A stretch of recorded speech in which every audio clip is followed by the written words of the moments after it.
చక్కగా గోదావరిని ఆహ్వానిస్తున్నాడు సముద్రుడు. ఆహా, ఓ ఒక గొప్ప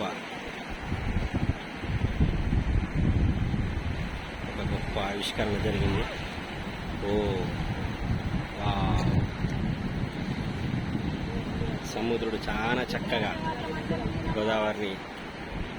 గోదావరమ్మను ఆహ్వానిస్తున్నాడు. ఒక అద్భుతం, ఈ అద్భుతం చూడాలి. వావ్,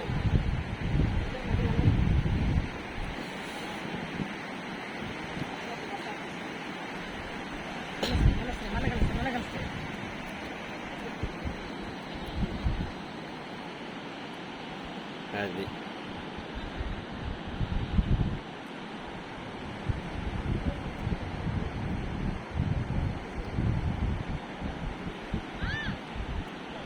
సాధారణంగా ఎండాకాలంలో తప్ప మరెప్పుడు ఇక్కడికి అనుమతి ఉండదండి.